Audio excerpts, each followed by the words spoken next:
Welcome to Louisville, Kentucky, Joe Creason Park. It is race day here at the 2018 USA Cycling Cyclocross National Championships 2018 version 2.0 as we move nationals to December this year from the January slot last year. Shimano pits ready to go as we get ready for our first race of the day, the 17 to 18-year-old junior boys.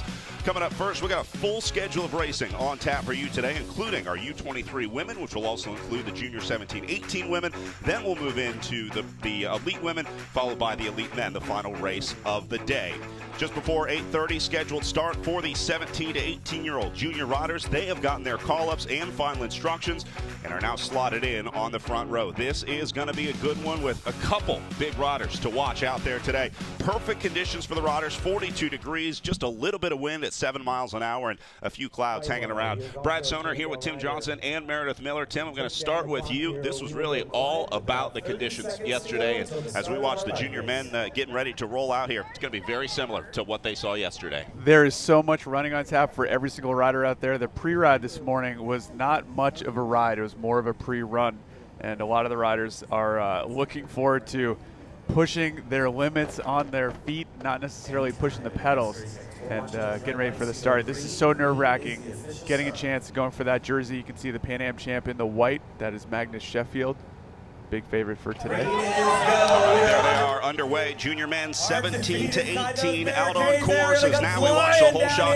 Meredith, this may be the most important part of the race right here. Yeah, the whole shot on this course is really important. It's a fast start right off the line, and anybody who gets a good start out of the line can open up a gap really easy. We already have a crash in the start of the race, and these guys are already going to be off the bat. It looked like Nick Carter to me getting the whole shot for the North Star Development Cycling Team. Magnus Sheffield up there as well. Now a change in leadership up at the front. This is crucial. That's Alex Morton. He's a very fast starter, really quick. He's got a good shot.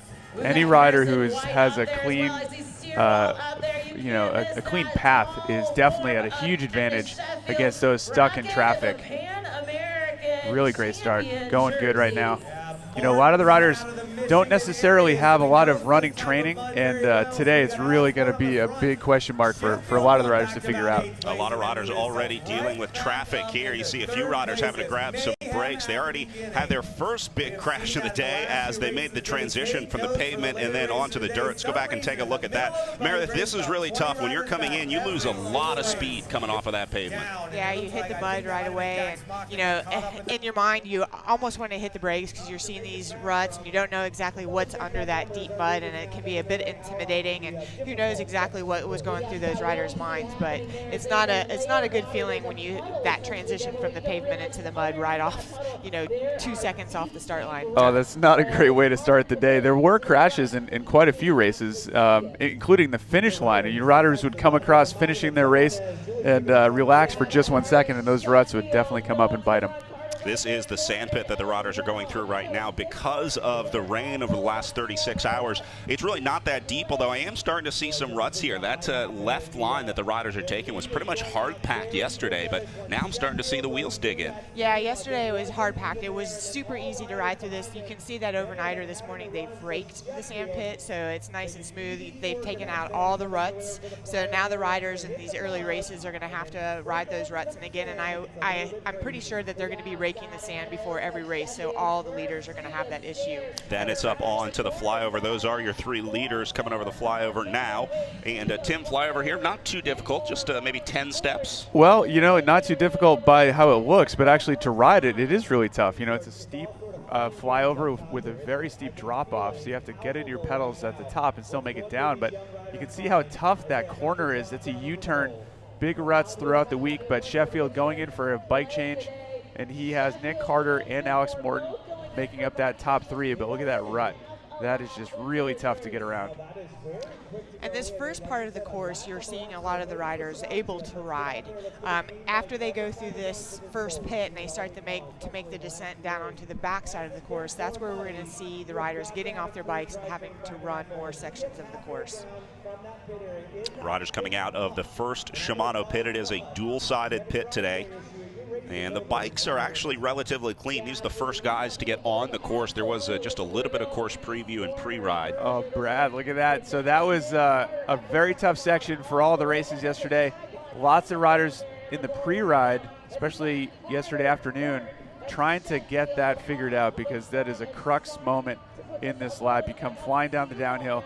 You have to make the off camber. You have to be able to turn just enough to make it around. Keep a little bit of momentum so you can start to pedal, but this was very slippery throughout the day. It's only going to get worse today, it looks like. Yeah, and you can see as the riders are coming down, just the nature of that descent, the speed is pushing them right into the tape at the bottom, and that's the worst place that they want to be, because it's they're sliding out and getting pushed right into the tape. There's Nick Carter up on the front as we start to see more and more separation. It was a race of 3, but it looks like Sheffield and company have dropped back. Yeah, we can't even get these guys in the same shot. Well, he is a very strong runner. Alex Morton getting passed by Sheffield. Sheffield has worked on his running just to be ready for a situation like this. His bike change set him back a little bit. His bikes are gaining a couple pounds every single section. Really pays to shoulder your bike. Some of the riders in the junior women's race yesterday were carrying bikes that were at least 50% of their body weight. Today it's going to be even worse, I think.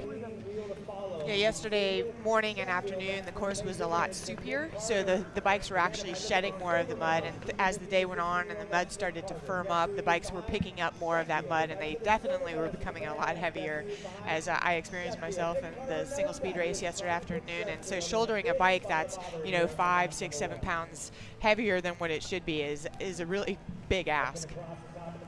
Yeah, a little bit of skateboard going into the stone steps. You just have to keep moving. It's not about looking good. It's not about putting out a certain amount of watts or a heart rate. It's just trying to get it done. Sheffield shouldering, Morton pushing. Saw Carter up ahead of them in the red kit, Sheffield in the yellow, or Sheffield in the Pan Am kit, sorry, and then Alex Morton in the yellow kit. But this is Nick Carter. Sorry about that. Now this descent has some real ruts. It's a chicane set up with hay bales. They've been changing it throughout the week, so the ruts don't necessarily stay there forever. But it's very tricky. Alex Morton is a great bike handler. He's someone who's at home on a mountain bike, definitely on a cross bike. You can see that he's very comfortable in those ruts. Sheffield not bothering to go with it. In the pre-ride the other day, we were able to ride. It was myself and Stephen Hyde and Sheffield, and it was do I ride? Do I run? This is guaranteed to get me around the corner. You might see Carter stick on the bike. You might see Morton get on the bike. But Sheffield deciding to run. Morton trying to make the pass on Carter up here. Sheffield is going to go right by both of them. Looks like the running might be paying off here in the dirt, although the remount is where Sheffield really pays for it. Well, so that's a new section, Meredith. That's they've opened up a little bit more of the track. You can see that the stakes have been moved to get back on fresh grass, which is really the only way you can get some purchase with your tire and start pedaling. Carter trying to stick in that grass. See Morton going right by. He's got some position on course. Yeah, there's back to that turn. That is just nasty stuff. Take a look at this rut right at the inside of the turn, just a few centimeters off the fence there. You can see how deep that rut is when the wheels get in. A lot of riders choosing to go wide or trying to squeeze inside. It's really not a good fence post to grab, so you can't really do the Euro U-turn style there, but this turn right here has been claiming a lot of victims throughout the week. You got peep grass right there. And this was one of those sections too where it's sort of like, do you have to decide and commit to either running or riding it. When you're running it, it could be a lot smoother, less risky than trying to ride and making a big mistake. Sheffield back in control. Pan Am Championships this year. He's the winner. Sheffield is one of the talents within cycling that he's going to go far. It's just a question of where he's going to do it. He's got an incredible power. He's learning how to ride, learning how to get those skills that are required to be at the front of a race like this. There's Carter trying to get back up there. He's going to get back in his second wheel. A lot of positioning going on. These riders have done battle. They've gone to Europe together. And it's going to be a great fight for this 40-minute race. A couple riders getting the wheels stuck in the mud there. doing the running endo. And now the riders working their way down off of the hill. There is a lot of elevation gain in this course, a lot of ups and downs out here at Joe Creason Park. Yeah, there's a lot of elevation out here on this course, and as we found out yesterday with all the running, it really requires a big effort, not to just pedal up these little climbs, but also to get your feet moving and run through this really heavy mud. All right, well, now we see a change of leadership as Alex Morton up at the front has taken charge, with Magnus Sheffield dropping, or moving up to second, I should say, and Nick Carter dropping down to third. So now this is going to turn into a Morton-Sheffield battle up at the front, with Alex Morton in the yellow jersey and Magnus Sheffield in the white Pan Am winner's jersey, I should say, Pan Am Champs jersey, as he moves up to the front. So those two teammates, they know each other very well. They were prepping just continually, watching what was happening with the races the last couple days, yesterday afternoon, and this morning. You know, these racers, starting at 8:30 in the morning, it's been dark up until 7:45. So you don't even really get a good sense of a course when you're doing it in the dark. You're doing it by feel. But you have to rely on what you've learned throughout the week. And Sheffield on the front, Morton just behind, Carter holding steady in third. Just looking for a place to get some traction. The tires are continually just spinning over and over. Already in this first lap, we've seen a lot of lead changes, and I think we're going to see that throughout the entire day for every race. You know, all the way through the elite men. At the end of the day, we're going to see a lot of lap changes as, you know, these guys face different conditions from lap to lap. They start to fatigue a little bit. You know, some are better runners, some are better riders. So you'll see them come back together, separate themselves, you know, as they have to run, ride throughout the day. Yeah, this is a crucial time right now, because now you're seeing more separation as Sheffield drives on the front. It's really important for Morton and Carter to make sure they keep this one at least within striking distance, because once that gap gets too big, it's a lot harder for that group of three to come back together. It's okay to let 5 or 7 seconds open up, but once you get to 10, 15 seconds, then you're starting to get into trouble. Yeah, definitely. And but just like we always say with cyclocross, you know, it's never over till it's over. You've got to keep moving forward. In conditions like this, anything can happen. You know, you can have a major mechanical, the mud. I don't think the muddy conditions today are the riders aren't at risk at, you know, pulling a derailleur off or something like that, but still anything can happen. Yeah, how about our buddy Jake Wells got yesterday? A crash right there. Sheffield hitting the inside stake. So the green strip of grass they're trying to ride on is so small, you have to ride where your handlebars are literally touching the tape in between the stakes. He was taken up by that. Morton staying wide, was able to take advantage of that. We'll get another look.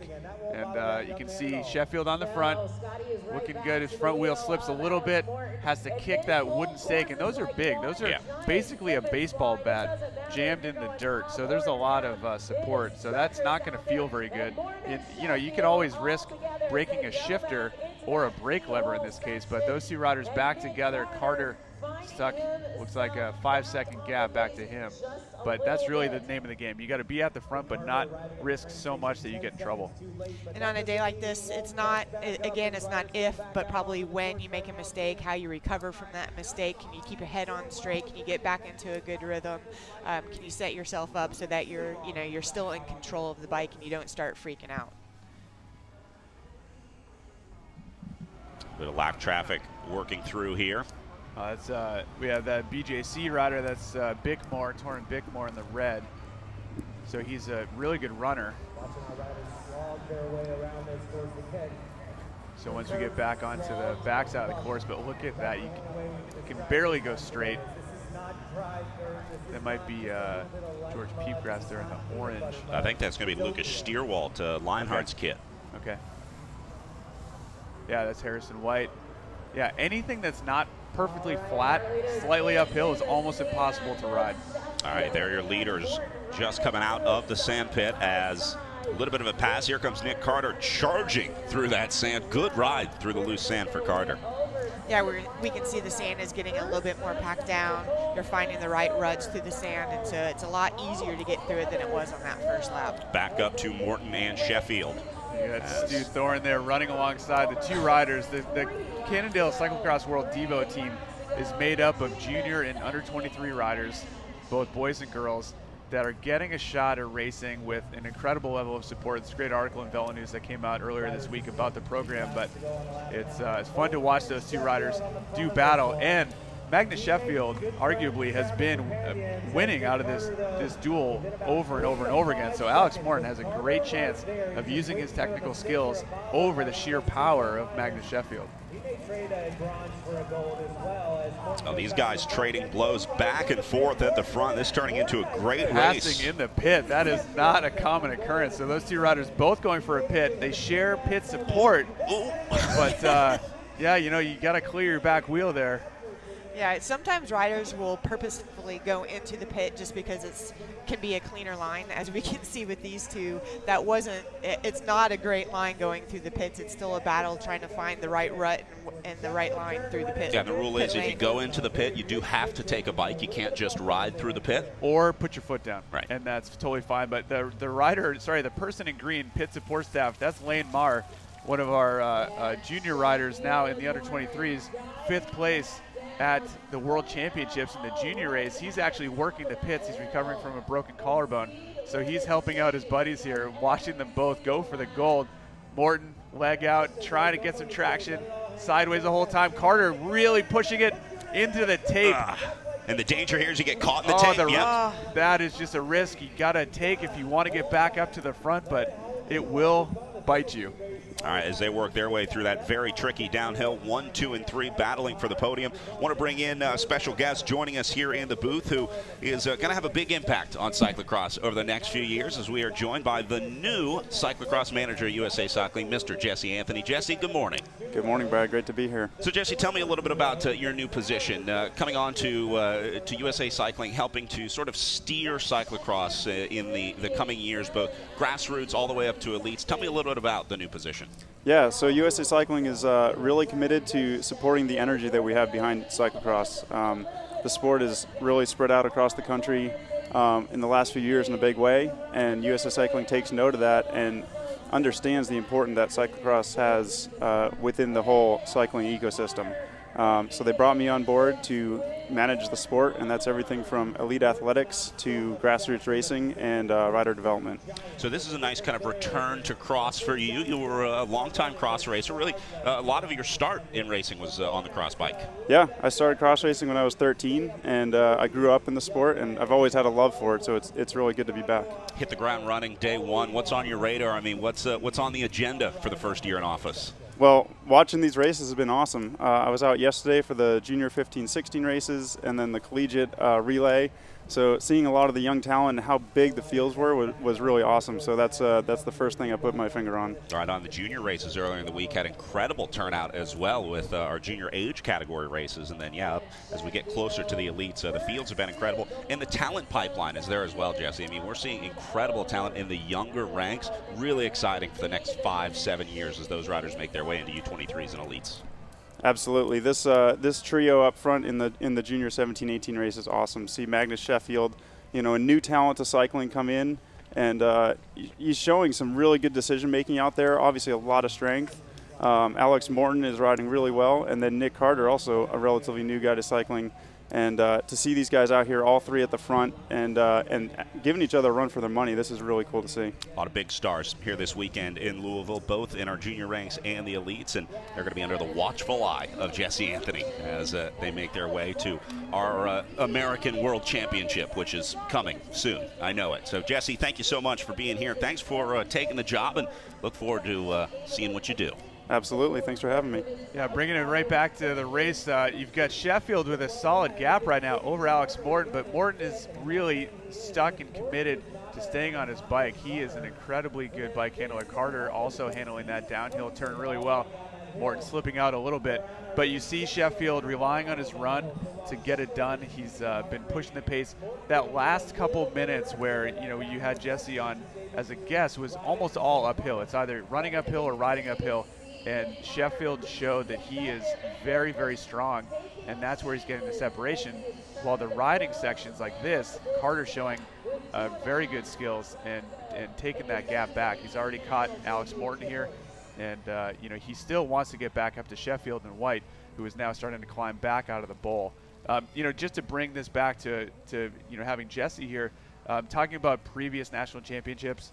This we were talking the other day about the Portland national championships back in the mid 2000s when Jesse himself was a young rider like this, and it was a lot of running, more than 50%, 75% running. That's what the riders are dealing with today.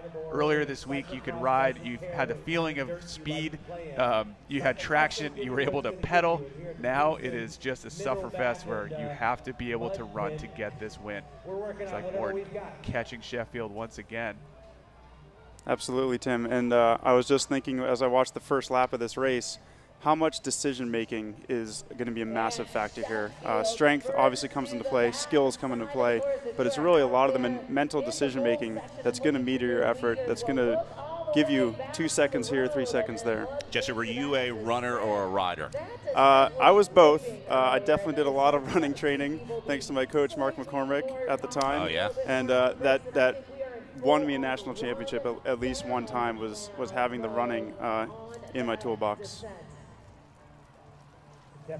Yeah, as you said, these riders are going to have to make split-second decisions in certain areas. You can see where they've moved the tape a little bit wider to expose some of the grass to let these riders ride a little bit more than run. But that also pushes them right into the tape. And as we saw earlier with Carter getting caught up in the tape, or Sheffield, I guess, getting caught up in the tape, it's risky to have to get pushed into. If you've ever had tape in your drivetrain, you know how tough that can be, because once it gets in there, it's not coming out. Yeah, and if you get close enough, your handlebars can get wrapped up into your bars, and it can completely launch you off the bike. So it's risky to take those, to make that decision to ride close to the tape, but it's also the only point where you can really ride and get that purchase on the grass. All right, well, Magnus Sheffield has pulled away from the 17 to 18-year-old junior field as Sheffield is running his way to a pretty significant gap over second and third place. Alex Morton is the nearest chaser behind him, as Morton has been battling with Nick Carter. That's 1, 2, and 3 in the junior men's 17-18 race. Well, just behind them, you've got Steerwalt with Torin Bickmore really trying to make a move just behind them. And you can see that it was Bickmore looking back. Sorry, it was Steerwalt looking back, just checking on the CTS rider who was chasing him down, Strohmeyer. And Strohmeyer had kind of a slow start.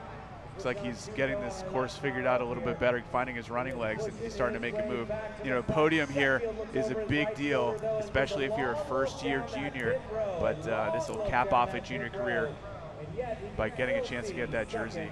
There's Morton taking a bike every single time. This is where the team support, if you're lucky enough to have a great support system, whether it's family, friends, or a team, you will rely on them a lot right now, just because of anything that can happen to your bike. But a clean, fresh bike is going to weigh about 10 pounds less, so it's a lot better to put that thing on your shoulder. Meredith, pit location, is there any advantage to having an early pit or a late pit? Is it personal preference? Well, where the second pit is located is actually kind of in a perfect place. As you're coming up out of that lower bowl, that's where you're collecting most of the mud on your bike. So it's actually, you have to get up to the top first. So they're having to do that really long slog, that long run to get up to the second pit. But then once you're there, it feels like such a relief to get a clean bike, a lighter bike. And so then this next half that we're just seeing these guys now, that Morton bunny hopping the barriers, this upper section, they're able to ride a little bit more than that lower section. So it's nice to go into a riding section with a clean, lighter bike. Do you prefer to have an early pit stall or a later pit stall?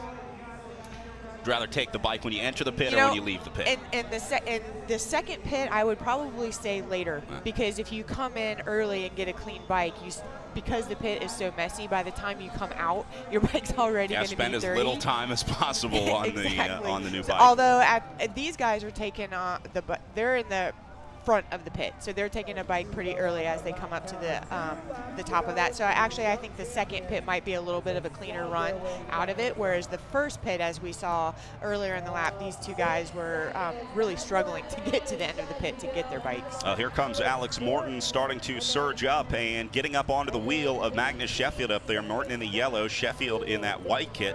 Nick Carter has faded significantly on the last lap. That's Carter right there, just coming into the shot, going past the grim reminder of the earlier crash on this section of the course, the torn tape. Oh yeah, I think there's probably a lot of that torn tape around the course right now as riders are, they're getting tired, they're getting fatigued, they're not able to hold the lines that they want to hold. The grass is becoming muddy as more riders go through it, so those lines that you had the first couple laps are now just being completely destroyed, so you don't really know where to go.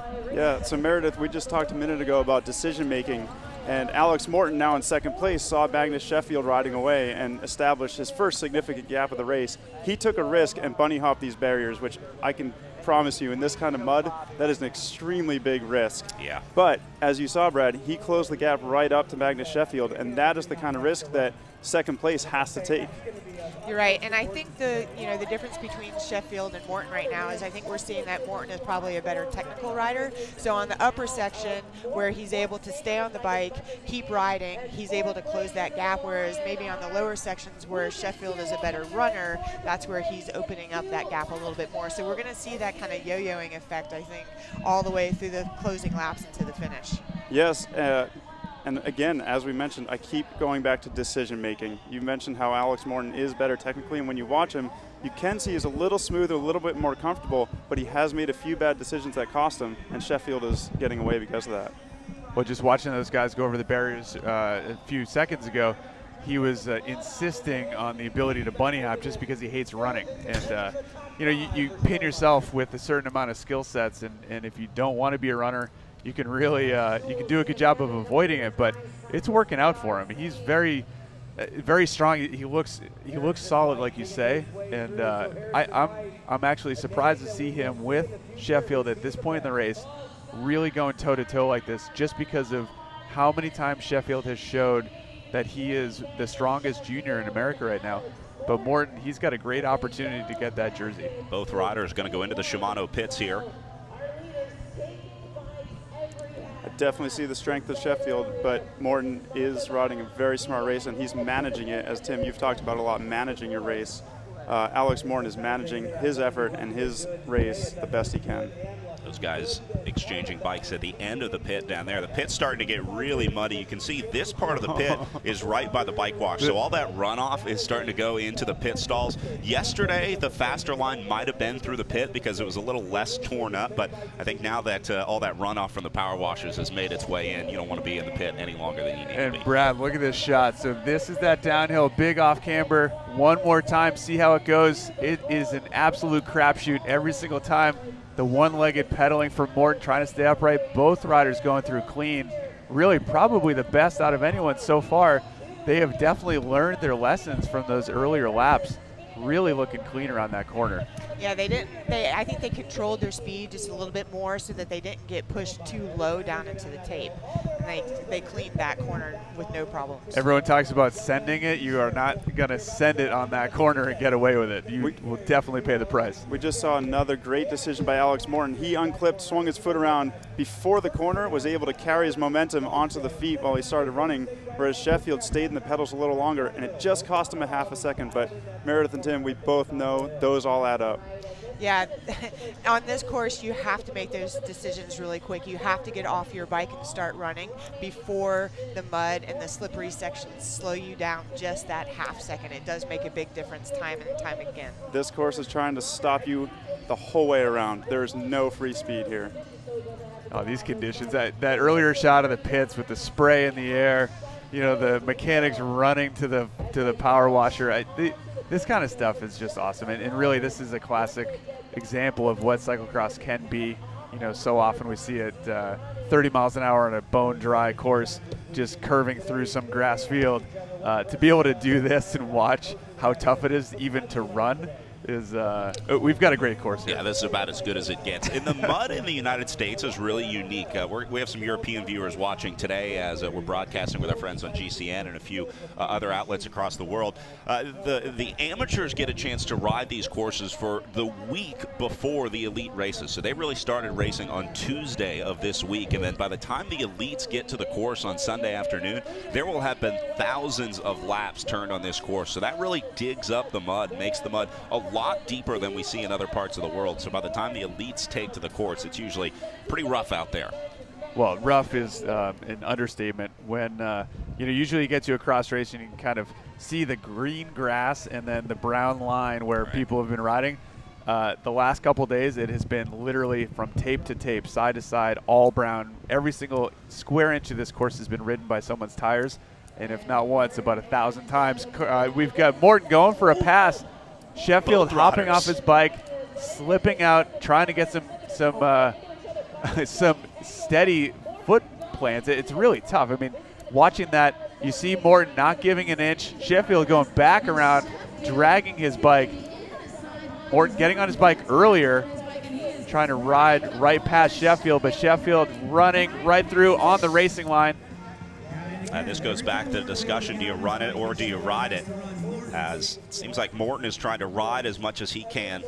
Yeah, at this point, although Sheffield remounts earlier here. You can really force a rider to panic a little bit. When you're crowding someone like that, you feel it. You've got Sheffield on the front. He knows Morton's breathing down his neck, and he's trying to pass him in really tough sections. And sometimes, if you don't watch out, it can really get on your nerves. You can then make a bad decision. You see Sheffield slipping out, dropping on the ground. He's got his handlebar stuck in the tape. Very calm removal of the bike from the tape. And that is a shifter Still stuck. Again in the tape. Uh-oh. He needs to really get back on top of things, take a deep breath. He needs to really settle down a little bit because that is the panic mode that we just talked about. Well, Morton may not realize what has happened behind him. I don't know that he knows how far back Sheffield is. He took a little look over the shoulder. All right. Yeah. I mean, you can hear the tape snap when you have a handlebar stuck in it. But then to get the shifter stuck in the next post, I mean, that is just insult to injury. So this was the first pass through the muddy section. You see they get a little tied up there. I think it was a pedal getting stuck maybe in the back wheels, and then they worked their way around. Well, they were chatting to each other right there. I'm not sure what was said, but Morton letting him know that he's on the inside of the corner. Sheffield not giving it to him at all. And then it was this where Sheffield gets caught in the tape after just a little loss of his footing. Yeah, that's so common. Every single racer who's been here all week long did the exact same thing, even that part. Yeah. Sheffield was stuck on the post first, then he got stuck on the tape as he was removing the bike from the post, and then finally got it off. You could see Sheffield looking ahead like he was focused on what was happening with Morton. He didn't want to let him out of his sight, and then he wasn't seeing the post and got caught up in the post again. All right, back to live coverage up on the front as Morton overtakes the lead, but Sheffield not out of this one yet. You'll see him drop down here in just a second. Yeah, as we come into the area where there's more running, this is where Sheffield has been able to make up a little bit of time or open up that gap on Morton. So I wouldn't be surprised to see this gap come just a little bit closer as they go into the running section. Now, this is nice for Sheffield. Morton was able to get through it quickly, but he is starting to run into some lap traffic. So if he gets stuck behind a lapped rider, maybe loses just a couple seconds as he's working his way by, that'll be a big advantage for Sheffield. Yeah, especially you got Morton, who is really going for it. This gap is growing quite a bit. Sheffield barely moving onto that grass section, but Morton has got an opportunity. He's looking back, checks on where Sheffield is. This is a new section. They added an additional strip of grass to get a little bit more traction, so they have a chance to ride up it because this was a run all day yesterday. But Morton looking really good. He is very happy to have this gap now sitting at least 10 seconds. And Sheffield, if he's resigned to the fact that he's going to lose this race, then Morton's just going to run away with it.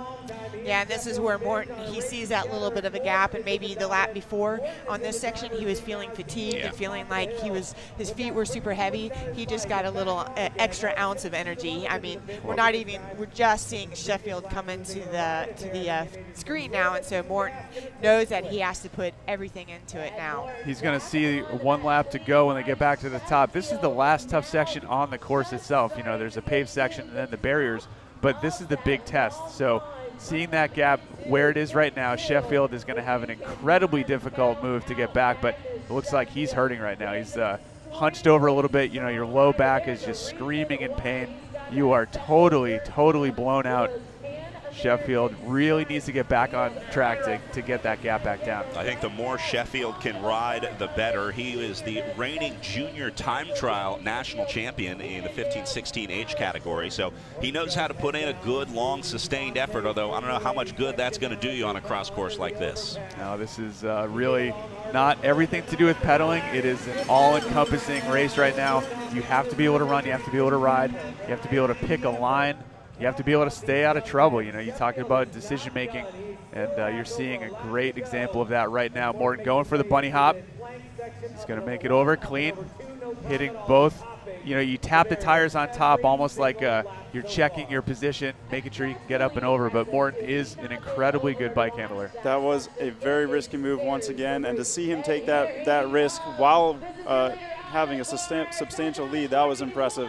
Alex Morton is riding with a ton of confidence right now. He fought back from a deficit early, and he caught Sheffield. He clearly put in a big effort to get there, and now he is capitalizing on it. But this is one of those races. This race is not over until the finish line. Morton heading out on the final lap now, so Magnus Sheffield has one more lap around Joe Creason Park here to try to bring back Alex Morton. And I think right now what we're seeing with the gap between Morton and Sheffield is Morton has to ride the cleanest lap that he can. He has to be a little bit conservative. He has to be really smart, whereas Sheffield is going to have to take some risks and see if those risks pay off. But at this point in the race, you don't have much more to give. I mean, you have been at your limit this entire time. Sheffield looked like he was using everything that he could physically to get these lap times the way that they were earlier, and now he doesn't have any more range. You know, I think he's been at his limit this whole time, and I'd be really surprised to see him start to bring that back.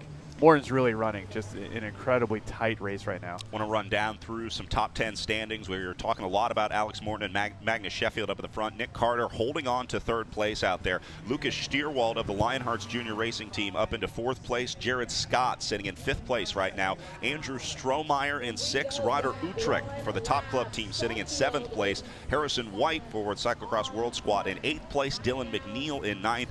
And George Piedras rounding out the top 10 out there right now. And Tim, you were just talking about these riders being at their limit, and that's exactly what this course is. There is no place to rest, because any section where you're not pedaling, you have to be totally focused on whether you're running, whether you're riding, where your feet are going, where your bike is going, you know, where you are in relation to the tape, if you're going to make any mistakes. So you have zero time to relax and take a breath. This is the kind of race you get done and your knuckles are bloody because you've been hitting the post just a little bit every single lap. And Morton is probably he's going to be one of those kids. If it turns out to be his race today, he's going to be looking at those cuts and bruises wondering, where did they come from? I don't remember hitting my shin. I don't remember hitting my knuckle on that post, but I am going to have a jersey to make me feel a little bit better. It's going into the first post-race shower when you find all the little cuts and scrapes and bruises. There's a lot of those that are going to pop up over the next few days. You know, just you're still finding mud 2 days after you finally get home. There's mud.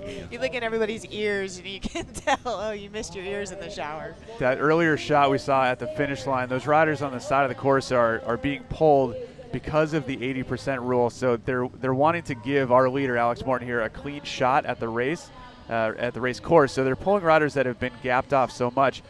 You know, it's not about those riders having, you know, less ability on this course. It's just that the conditions are so tough. The front of the race is so far ahead of the rear of the race with, you know, 65 kids out here on the start list. It's really tough to have everyone on course all at the same time. But because cyclocross is so fun and so participatory, those guys and those kids are going to be watching this race and just hoping for their next chance to be able to do that. Alex Morton has the luxury of some time here, so he uses it to take a fresh bike through the Shimano pit. And now he is about a half lap away from a national championship. Look at this battle. This is Nick Carter coming back for second place. Carter has now caught Magnus Sheffield, and all of a sudden we got a great race for the silver medal. Yeah, what a difference a lap makes. Sheffield really coming apart a little bit going into this final lap. Carter taking advantage of just putting a very solid move. He's continuing to move forward in this course. He's not having the problems that Sheffield is having, and now he's back into that second place position. Morton going through that corner really clean once again, showing his confidence in that cornering. And this is where it really becomes a mental race for a lot of the riders. I think, you know, with Sheffield having that gap now to Morton and really wanting to close it, you know, does it get into his head that, you know, I've lost this race, it's over, or is he able to stay positive and keep moving forward? And we don't really know what happened and if there was a mistake or a mechanical or something that opened up that gap. But now, you know, he's moved into third, and we've got Carter now in second place. Carter's driving opened up a significant gap coming out of that pit. I think Sheffield might be starting to hit the wall here. I didn't see any slips or bobbles or anything. I think Carter is really just putting in a good dig up here on the front, but Sheffield coming back now into the tricky downhill, and Sheffield goes down into the tape. Oh, that is tough. You wish that you have the traction that you have the last lap. You know, we saw him do it really well with Morton, but on his own, trying to keep up with Carter. Looks like he made one bad choice. Those ruts are just so hard to figure out, but he's going pretty good. He's going fast here. It's like he falls on the downhill side of his bike. He falls on the right side, yeah. It's you just don't have a lot of control over that. You know, you pop off, and all of a sudden, if you are off balance, truly, you have nowhere to go but down. And luckily, it's a soft landing. But we also saw Nick Carter control one of the best rear wheel slides I've seen on this course all weekend. That was pretty impressive. Yeah, Carter just kind of kicking his way along, sort of the skateboard kick. And look at the gap that Carter has now. Again, he managed his race super well. He did not give up. He kept putting in consistent lap times, rode within himself, and that's what you have to do because this is a long event. Bill Scheiken sighting, top of the screen. I always want to point it out every day. Bill's going to be in the booth later today with us. He'll also be reporting out on course. Bill of cxhairs.com and Cyclocross Television. And I think now we're coming into these last few laps, you know, when you saw Carter and Sheffield coming into that off-camber section. Again, that's going back to the mental part of the bike race. And Sheffield now feeling a little more under pressure and knowing that he's going to have to take those risks. And he's not feeling quite as comfortable when he was at the front of the race and kind of had settled in. Morton working his way down this hay bale slalom. Final time here. So now just a few minutes away from hitting the pavement one more time around this U-turn. See, he goes wide, doesn't want to get stuck in the rut on the inside, but ends up on the outside rut. Yeah, he's very good about picking his lines. He's sticking on the bike. You saw the majority of riders running that entire section. He's able to stay on his bike, make it down this downhill, hop off before he gets to the corner. Really good technique. Morton he's really the kid that you see at a lot of races where, you know, the race was 2 hours ago, 3 hours ago. He's still out there doing wheelies in the parking lot, you know, going back, watching the elite racers. And you pick up a lot of skills, but you also give yourself the chance to practice it. And I think that he is really showing how those skills all add up to a national championship title. Meanwhile, Carter continuing to pull away from Magnus Sheffield. Carter having a really good season this year, winning all 3 days at Jingle Cross, podium at Trek CXC Cup. Really strong rider, obviously, but conditions at Jingle Cross were also pretty slick, really tough. You know, tested a lot of bike handling skills. So, you know, Carter right now is putting in a race where he's wishing that this race were another 20 minutes. It looks like he is having a very good second half here. Nick Carter currently ranked 11th in the world in the UCI Junior 17 to 18 rankings. Alex Morton sitting in 20th, and Magnus Sheffield, the best ranked American, in 6th in the world according to the UCI rankings. So cool to hear that. You know, we've got a few UCI junior races around the country each year. Gives them a chance to get some points. Some of them will be able to go to Europe and race a couple of levels higher. You know, the crew that went to Coxside just a few weeks ago. You know, talking about like just going in deep, and you go into some of the biggest races in the world. You come out of it, you know, you might be bruised and battered, but in a situation like this, you're seeing those same conditions, and now you have a chance to really capitalize on it. Really great for these kids to get this opportunity. Oh yeah, we're really seeing the fatigue with Sheffield right now. He's barely able to pick up his feet anymore. He's really struggling. I got to imagine there's some mental fatigue here as well. That starts to get really frustrating. He had 2 really key crashes at really key times, and that's got to hurt. Yeah, and you forget that everyone else has also crashed. You know, it's your experience, and you can either wear that weight of it and have it really slow you down, or you can just get rid of it and get on with what's happening in the moment. Morton just really living this up. He is on his last big uphill, trying to ride it. You know, he's one of those kids that just wants to stay on the bike no matter what, and there he's doing it right there.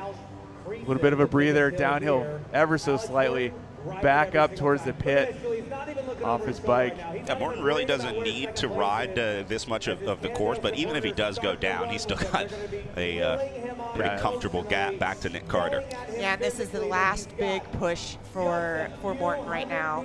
Coming up to the top of this long climb, he may or may not go in and get a bike change at this point. Doesn't necessarily need to with the gap that he has for the last pretty clean section of course left before the finish. You kind of want to, though. You know, you want to get a clean bike across the finish line, but on this course, it's going to be dirty in about 10 feet, so not really any reason except for you've got your whole team there absolutely stoked for this kid. Morton, big lead, is getting a cheer from some of the other competitors' teams.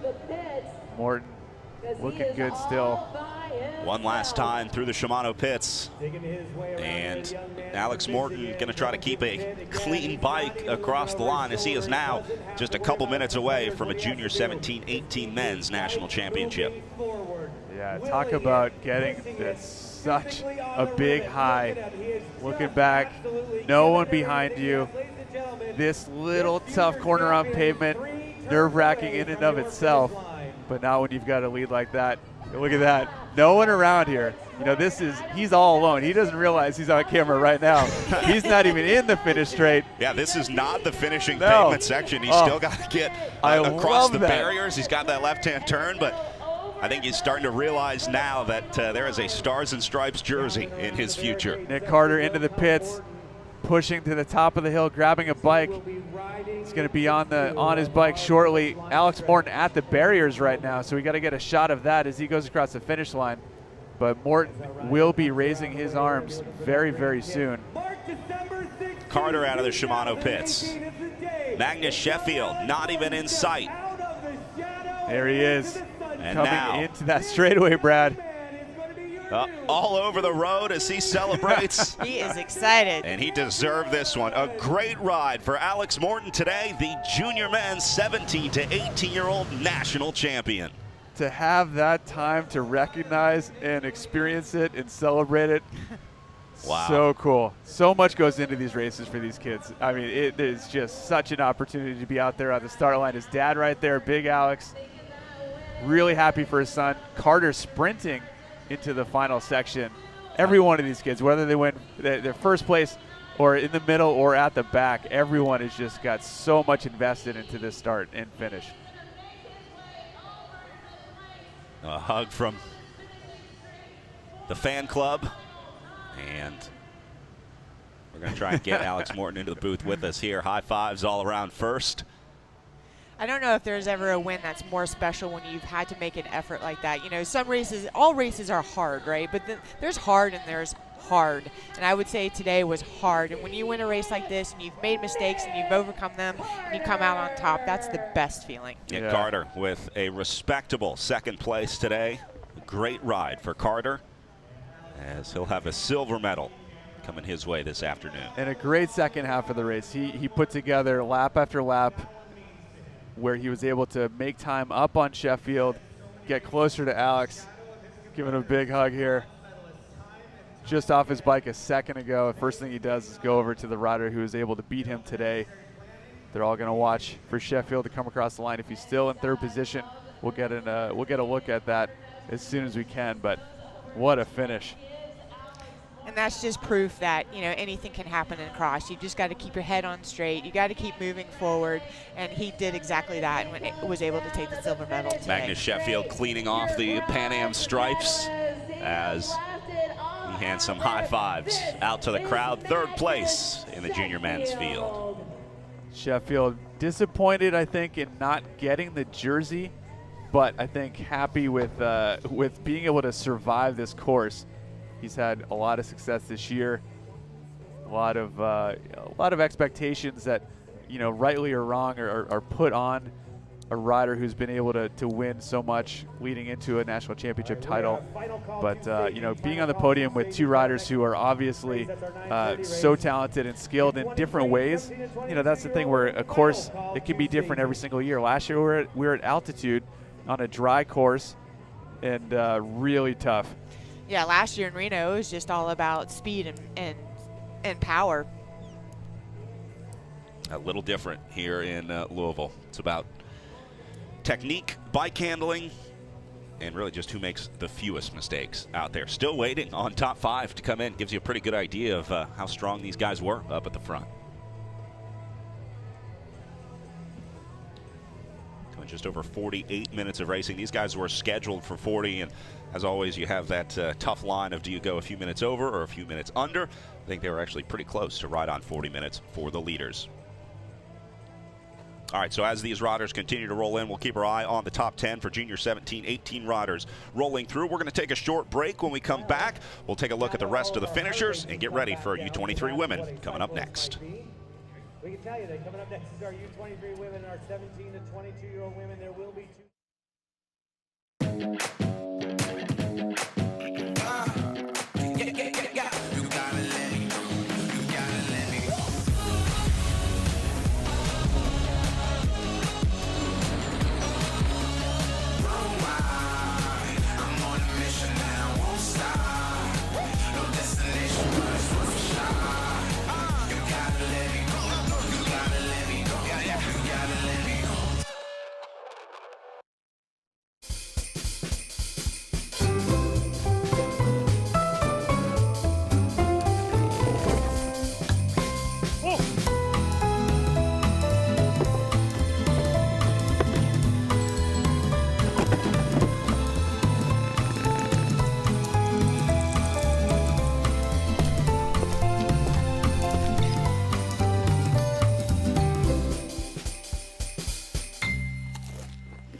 3, 2, 1.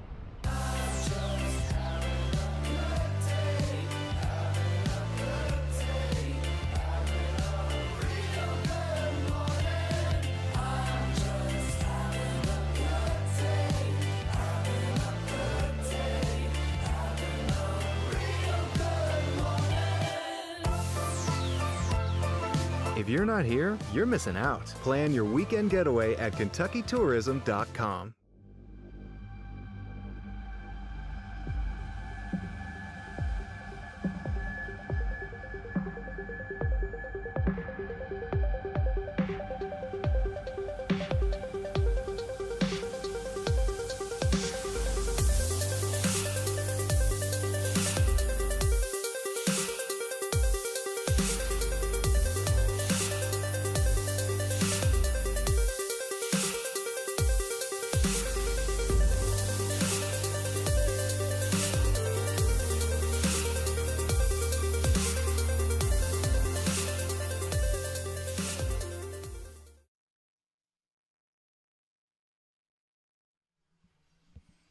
Welcome back, Joe Creason Park in Louisville, Kentucky, as we have just wrapped up the junior 17, 18-year-old men's race as we saw Alex Morton storm his way to victory on the front with a great battle setting up between Morton and Magnus Sheffield early on. Nick Carter coming into the conversation as well to move up into second place. We'll go back and take a look at some of that racing that just wrapped up as we still have riders coming in through the finish. Brutal conditions out there, starting with the hole shot that ended that had a little bit of a run-in as they made the exchange onto the mud. Yeah, just about a third of the way into the pack. This has been a common occurrence in a lot of the races. You come into the first dirt section full head of steam and a crash taking out a few of the riders, but first three really separating early. That's Morton in green on the left. You got Carter in red, and the white rider there is Magnus Sheffield. So those three riders really leading the charge throughout the day. Here's the first big mistake from Magnus Sheffield, getting caught in the tape into a barrier, a post.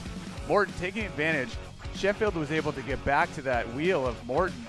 Here they are going into the downhill chicane, really fighting for position the whole way down. Yeah, and that would not be the last time that Magnus Sheffield had a run-in with the course tape, because here he slips out and gets the bike caught on two separate occasions, first in the tape, then on the post, as he finally is able to get it clear. But by that time, Alex Morton had opened up a pretty significant gap, and that was really the last time that Sheffield saw the back of Alex Morton.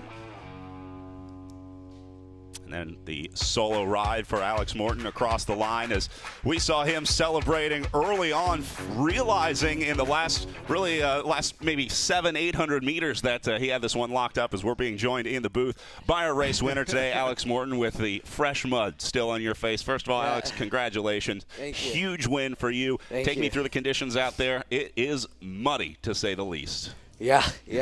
Very muddy. Yesterday I went out at about 9 in the morning. It was like soup, but everything was still rideable. And then I was skeptical about going back out later on in the day, just to save energy because I didn't think it would change much. But I'm glad I did because like everything changed and like nothing was rideable, and then it was even more so today, even with the few sections that they opened up a little bit. Yeah, how were those additions? A little bit of clear grass to try and ride on? Honestly, you didn't even try to ride it because it was still so wet. You still like didn't get any traction. So on the back straight, way in the back bowl, there was like a bit on the outside. But even if you tried to ride it, you just ran it faster and saved energy. So one of the things we saw, Brad, was you were just crushing that really tough descent in the ruts. You were standing on your bike. Yeah. Talk about the decision to ride or stay on the bike. Ride or run. I just had confidence that I could get down it smoothly, and I think honestly speed was just the key for it. Just hit it fast and then smack the rut as hard as you could, and then just hope you stay on the bike for the next turn. But I rode it in pre-ride yesterday fine, and I was just confident that I could ride it. So. The battle with Magnus Sheffield, what was the big turning point for you? When did you finally realize that Sheffield had been gapped off and you might really have a shot at this one? I think on the back straight he had a little bobble while running, and then I just used it as my opportunity, and then the whole race I didn't focus on anyone else. I just rode my own race because, even if you make mistakes or whatever, you got to know that everyone else is going to be making mistakes too. So just rode as smooth as I could, and then when I noticed I had a gap, I just tried to stay calm and proceed on. We saw it as when you hit the pavement, the second to last section of pavement the final time. We were looking at the crash right here as this is really the difference right here. Is this where the race was made and lost? Yep.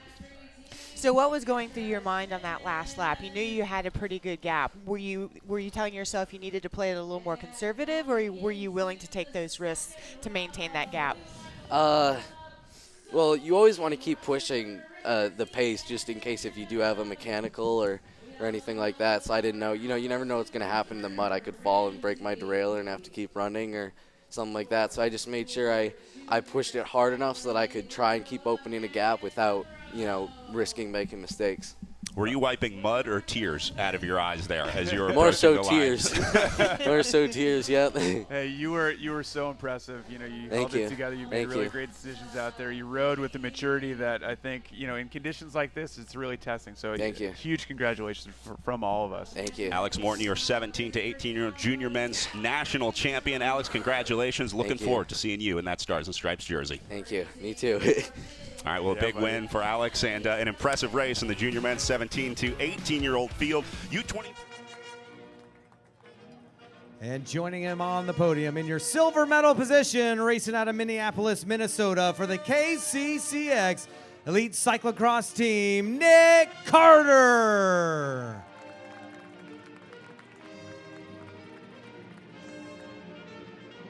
Ladies and gentlemen, top step is reserved for our gold medal champion. Racing out of St. Clair, Michigan for Cannondale, presented by CyclocrossWorld.com. Your new 2018 USA Cycling Cyclocross National Champion is Alex Morton.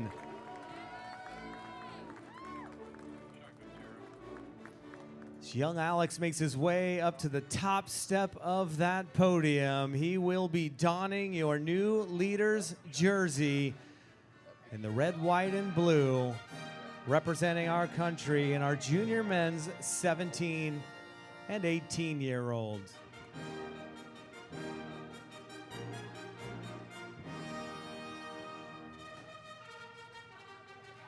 As Carl Schmidt will don the gold medal onto our champion. I'm going to ask everybody to get loud again for Alex, Nick, and Magnus, your champions of your junior men's 17 and 18-year-olds. Gentlemen, take one big step forward. Let's get a group photo.